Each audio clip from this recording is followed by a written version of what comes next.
वंश को लगा जैसे सब कुछ खत्म हो गया। वो सच में दक्ष से उस लड़के से मिलने जाने को कह रही थी।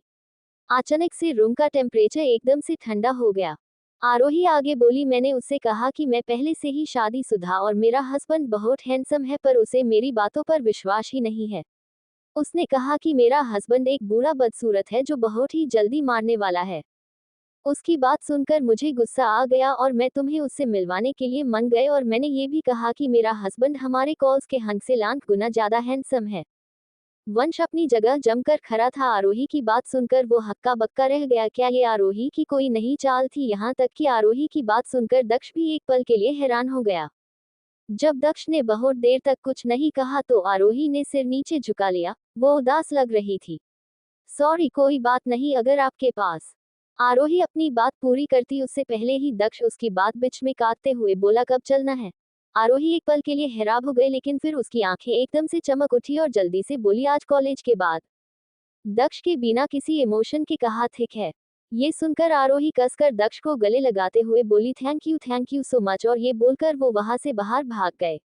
वही वंश अभी भी वैसे ही आंखें फाड़े वहां खड़ा था। उसे अभी भी विश्वास नहीं हो रहा था कि दक्ष इतनी आसानी से मान गया। Sunshine international college. आरोही बहुत ही राहत महसूस कर रही थी। अब जब दक्ष उसके साथ आने के लिए मान गया था तो उसे चिंता करने की कोई जरूरत नहीं थी। वो सीधे जाकर अपने बेंच पर बैठ गई। तभी ध्रुव उसके पास आया। ध्रुव को वहां देखकर आरोही की भौहें सिकुड़ गए। सबकी नजर आरोही और ध्रुव की तरह ही थी और वो कुछ मजेहर होने का इंतजार कर रहे थे। ध्रुव इस समय बहुत ही सीरियस लग रहा था, जैसे वो आरोही से बहुत जरूरी बात कहना चाहता हो। वो एक गहरी सांस लेते हुए बोला, आरोही, मुझे नहीं पता कि किसने मेरे बारे में ये झूठी अफवाह फैलाई है कि मैं तुम्हारे पीछे किसी शरबत के वजह से हूँ। सच में ऐसा कुछ नहीं है। मैं दिल से तुम्हें पसंद करता हूँ। ध्रुव की बात सुनकर सब स्टूडेंट्स हैरान हो गई। वही आरोही का चेहरा एकदम से डार्क हो गया। ये वो ही तो थी जिसने वो अफवाह फैलाई थी, क्योंकि वो ध्रुव से अपना पीछा छुड़ाना चाहती थी, पर इस लड़के से सब कुछ खराब कर दिया। आरोही अपने उंगलियों से अपने माथे को रगड़ते हुए बोली, मैं तुम्हारा बात पर क्यों विश्वास करूं? तुमने मुझ पर विश्वास किया था जब मैंने तुम्हें अपने हस्बैंड के बारे में बताया था। उसने उसे क्या बताया था? ओह, कि उसका हस्बैंड कार्तिक से लाख गुना ज्यादा हैंडसम है। ये इम्पॉसिबल था। वो इस बात पर कैसे विश्वास कर रहा था? उसे क्या आरोही की बात पर किसी को भी विश्वास नहीं था? कार्तिक से लाख गुना हैंडसम ऐसा हो ही सकता था, ध्रुव ने सोचा। आरोही एक गहरी सांस लेते हुए ठीक बोली, चलो कोई बात नहीं, तुम्हें मेरी बात पर भरोसा नहीं है न, तो मैं आज कॉलेज के बाद तुम्हें उससे मिलने ले चलूंगी, ठीक है? आरोही ये सब इतना धीरे कहा तक कि उसकी बात सिर्फ कार्तिक और ध्रुव ही सुन पाए। आरोही की बात सुनकर एक पल के लिए ध्रुव ब्लांक हो गया। उसे समझ ही नहीं आया किसकी बात कर रही है, लेकिन जैसे ही उसे समझ आया आरोही अपने हस्बैंड की बात कर रही है वो हैरान हो गया, लेकिन फिर वो जल्दी से खुद को संभलते हुए बोला, ठीक है। वही दूसरी तरफ मुंबई में वो लड़की जो हूबहू आरोही की तरह दिखती थी, उसका नाम आर्या था। वो खुद को संभलते हुए सीधा नीचे चली गए। उसने एक नजर चारों तरफ देखा पर उसे कोई भी दिखाई नहीं दिया। उसने इस बात पर ध्यान नहीं दिया और सीधे किचन के अंदर चली गई। ये उसका रोज का था, चाहे उसे कितनी भी तकलीफ क्यों न हो, वो रोज खुद अपने हाथों से खाना बनाती थी। ये रुद्रम का ऑर्डर था। थोड़ी देर बाद ब्रेकफास्ट बनाने के बाद आर्या किचन से बाहर आए। बाहर आते ही उसकी नजर सीढ़ियों से नीचे आते रुद्रम पर गए। रुद्रम अग्निहोत्री 6'2" हाइट, गेहुआ रंग, मस्कुलर बॉडी जो इस समय उसके कपड़ों के ऊपर से साफ पता चल रहा था। उसकी भूरी आंखें जो कि देखने में काफी ज्यादा खतरनाक थी। उसके वह सिल्की काले बाल जो जेल से सेट किए थे, और उसके वह पतले होंठ जिसे देखकर कोई भी उसे पर फिसल जाए। हमेशा की तरह रुद्रम बहुत ही हैंडसम लग रहा था। कोष्टक, रुद्रम ने इस समय ब्लैक का 3 पीस बिजनेस सूट पहन रखा था, जिससे ये पता चल रहा था कि वो ऑफिस जाने के लिए रेडी हुआ था। एक समय था जब आर्या उसके इसी लुक पर फिदा हो गई थी, पर अब सब कुछ बदल गया था। अब रुद्रम को इस तरह से देखकर भी आर्या को कुछ महसूस नहीं होता था। इन 1 सालों में उसके अंदर के सारे इमोशन खत्म हो गए थे और उसे खत्म करने वाला और कोई नहीं पति था। आर्या उसके साथ रह तो रही थी, पर वो एक जिंदा लाश से कम नहीं थी। वो सिर्फ वही करती जो रुद्रम उसे करने को कहता था। जब से उसकी शादी रुद्रम से हुई थी, उसकी जिंदगी उसकी नहीं रही थी। वो बस उसके हाथों की एक कठपुतली बनकर गई थी। नीचे पहुंचकर रुद्रम सीधे डाइनिंग एरिया की तरफ बढ़ गया। वही आर्या ने जैसे ही रुद्रम को वहां आते देखा तो वो सीधे किचन में चली गई। उसने रुद्रम के लिए ब्रेकफास्ट निकला और फिर प्लेट लेकर सीधा रुद्रम के सामने रख दिया, और उसके साथ एक कप ब्लैक कॉफी भी। इस बीच में उसने एक बार भी नजर उठाकर रुद्रम की तरफ नहीं देखा। वो बिना किसी इमोशन के वो सब कर रही थी। सब हो जाने के बाद वो सिर झुकाकर वहां खड़ी हो गई जैसे रुद्रम उसका मालिक हो और वो उसकी नौकर। वही रुद्रम बस तक आर्या को देख रहा था। आर्या इस समय बहुत ही खूबसूरत लग रही थी। उसने इस समय बहुत ही खूबसूरत लाल कलर की साड़ी पहन रखी थी। उसी की मैचिंग की चिड़िया मांग में सिंदूर, गले में रुद्रम के नाम का मंगलसूत्र। उसका छोटा सा जो बहुत ही खूबसूरत था वो इस समय काफी ज्यादा मुरझाया हुआ था, पर इससे उसकी खूबसूरती पर कोई असर नहीं हुआ। वो अभी उतनी ही बला की खूबसूरत लग रही थी। पर इन दोनों वो काफी ज्यादा कमजोर हो गए थी और काफी ज्यादा पतली भी हो गई थी। ऐसा लग रहा था कि वो ठीक से अपना ध्यान नहीं रखती थी। रुद्रम बिना किसी इमोशन के आर्या को देख रहा था। फिर जब उससे बर्दाश्त नहीं हुआ तो उसने आर्या का हाथ पकड़कर उसे अपने तरफ खींच लिया। वही आर्या रुद्रम के इस एक्शन के लिए बिल्कुल भी तैयार नहीं थी, जिस वजह से वे सीधे रुद्रम की गोद में जकड़ गिरी। रुद्रम ने कसकर आर्या को उसकी कमर से पकड़ लिया। उसके हाथ आर्या के कमर पर इधर से उधर फिसल रहे थे। आर्या ने कुछ नहीं कहा, न ही उसने रुद्रम को रोकने की कोशिश, न ही उसे खुद से दूर किया। रुद्रम का गुस्सा बहुत ही खतरनाक था। उसे पता था कि अगर उसने रुद्रम को रोकने की कोशिश की तो वो गुस्से से पागल हो जाएगा और फिर से उसके साथ वही सब करेगा जो उसने कल रात उसके साथ किया था। और इस समय आर्या के इतनी ताकत नहीं थी कि वो फिर से रुद्रम की दरिंदगी को बर्दाश्त कर सके।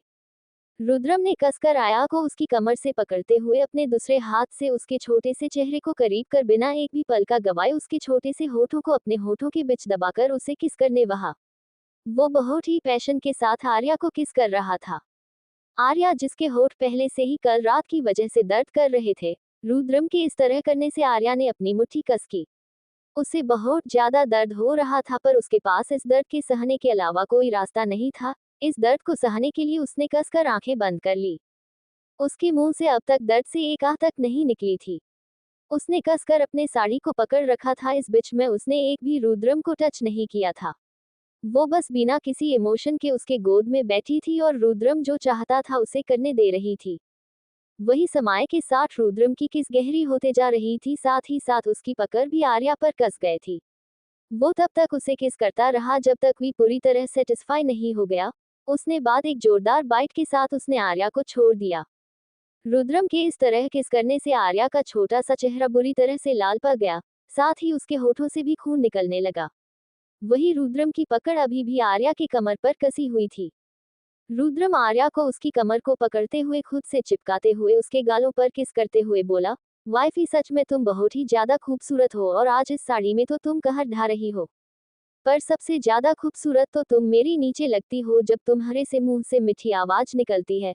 उस समय तो सच में मुझे लगता है कि तुम्हें खा ही जाओ। ये बोलकर रुद्रम ने कसकर आर्या के गालों को बाइट कर लिया।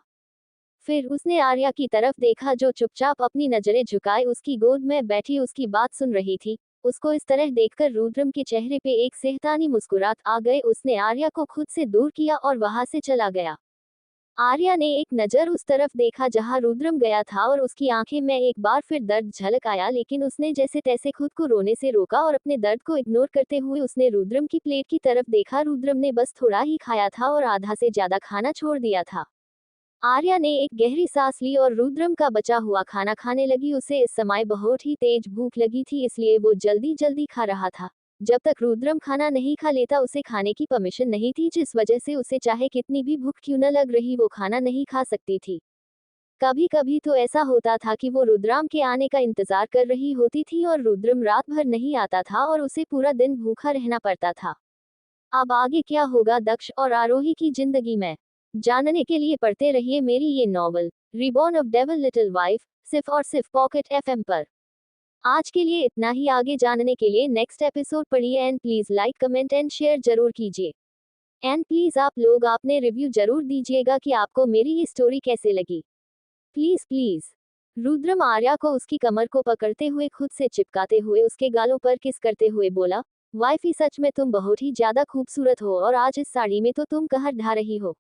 पर सबसे ज्यादा खूबसूरत तो तुम मेरी नीचे लगती हो जब तुम्हारे से मुंह से मीठी आवाज निकलती है। उस समय तो सच में मुझे लगता है कि तुम्हें खा ही जाओ। ये बोलकर रुद्रम ने कसकर आर्या के गालों को बाइट कर लिया। फिर उसने आर्या की तरफ देखा जो चुपचाप अपनी नजरें झुकाए उसकी गोद में बैठी उसकी बात सुन रही थी। उसको इस तरह देखकर रुद्रम के चेहरे पे एक सेहतानी मुस्कुराहट आ गए। उसने आर्या को खुद से दूर किया और वहां से चला गया। आर्या ने एक नजर उस तरफ देखा जहां रुद्रम गया था और उसकी आंखें में एक बार फिर दर्द झलक आया, लेकिन उसने जैसे तैसे खुद को रोने से रोका और अपने दर्द को इग्नोर करते हुए उसने रुद्रम की प्लेट की तरफ देखा। रुद्रम ने बस थोड़ा ही खाया था और आधा से ज्यादा खाना छोड़ दिया था। आर्या ने एक गहरी सांस ली और रुद्रम का बचा हुआ खाना खाने लगी। उसे इस समय बहुत ही तेज भूख लगी थी, इसलिए वो जल्दी जल्दी खा रहा था। जब तक रुद्रम खाना नहीं खा लेता उसे खाने की परमिशन नहीं थी, जिस वजह से उसे चाहे कितनी भी भूख क्यों न लग रही वो खाना नहीं खा सकती थी। कभी कभी तो ऐसा होता था कि वो रुद्राम के आने का इंतजार कर रही होती थी और रुद्रम रात भर नहीं आता था और उसे पूरा दिन भूखा रहना पड़ता था। वहीं दूसरी तरफ कॉलेज खत्म होने के बाद आरोही ध्रुव को वही पास के बने रेस्टोरेंट में ले गए। ध्रुव को बिल्कुल भी चिंता नहीं थी कि वो आरोही से हार जाएगा। ध्रुव बस एक तक आरोही को देख रहा था। उसके हिसाब से ये सब आरोही की बस एक चाल थी, वो कुछ भी करके बस पीछा छुड़ाना चाहती थी। आरोही चाहती थी कि वो खुद ही डर के पीछे हट जाए और ऐसा हुआ तो शर्त के हिसाब से उसे आरोही का पीछा छोड़ना होगा। ध्रुव उसकी चाल को कैसे कामयाब होने दे सकता था? ऐसा हो ही नहीं सकता था कि उसका हस्बैंड कार्तिक से लाख गुना ज्यादा हैंडसम हो। अगर ऐसा होता तो सोनाली जो उसकी बहन थी वो ऐसा क्यों बोलती कि आरोही ने एक बूढ़े आदमी से शादी की है और वो बहुत ही जल्द मरने वाला है।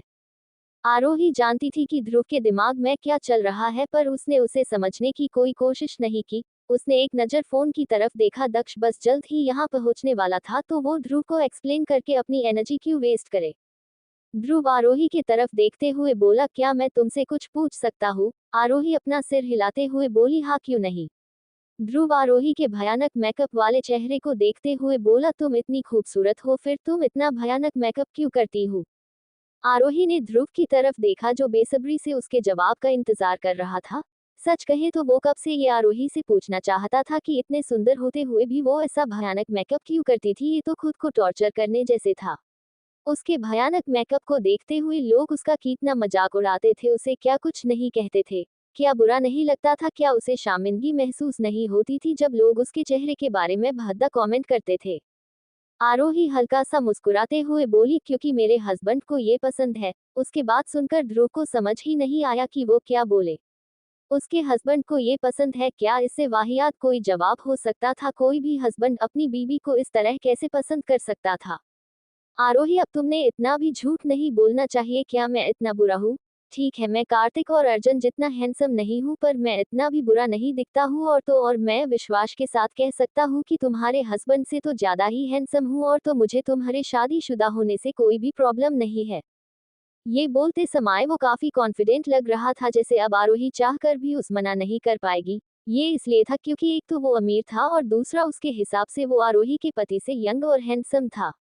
ध्रुव की बात सुनकर आ रही बीना कोसी इमोशन के बोली, मुझे पता है कि तुम बहुत अच्छे हो, पर मैं अपने पति से बहुत प्यार करती हूँ। आरोही की बात सुनकर ध्रुव एकदम से निराश हो गया, लेकिन फिर कुछ सोचकर अपनी चमकती आंखें से बोला, ठीक है, मैंने मन लिया कि तुम्हारा हस्बैंड कार्तिक से लाख गुना ज्यादा हैंडसम है और वो तुमसे बहुत प्यार करता है, पर क्या हुआ हुआ जब मुझे बाद में पता चला कि ये सब बस एक झूठ है और तुमने बस मुझसे पीछा छुड़ाने के लिए ये सब कहा है। ये सुनकर मजे से अपना पिज्जा खाते हुए बिना किसी झिझक के बोली, अगर मैंने तुमसे कुछ भी झूठ कहा होगा तो मैं अपनी हस्बैंड को डाइवोर्स देके तुम्हारे साथ रिलेशन के आ जाऊंगी। आरोही की बात सुनकर ध्रुव एकदम से खुश हो गया। क्या तुम सच तो बोल रही हो? बाद में तुम अपने बात से पलट तो नहीं जाऊंगी? आरोही बोली, बिल्कुल भी नहीं, मैंने जो कहा है मैं वही करूंगी। मैच की वजह से मुझे लिखने का बिल्कुल भी टाइम नहीं मिला, ऊपर से इंडिया मैच हार गए जिस वजह से मेरा मन ही नहीं हुआ कुछ भी लिखने का, फिर भी मेरे से जितना हुआ मैंने लिखा है। अब आगे क्या होगा दक्ष और आरोही की जिंदगी में, जानने के लिए पढ़ते रहिए मेरी ये novel reborn of devil little wife, सिर्फ और सिर्फ पॉकेट एफएम पर। आज के लिए इतना ही, आगे जानने के लिए नेक्स्ट एपिसोड पढ़िए and please like comment and share जरूर कीजिए। एंड प्लीज आप लोग आपने रिव्यू जरूर दीजिएगा कि आपको मेरी ये स्टोरी कैसे लगी। Please please.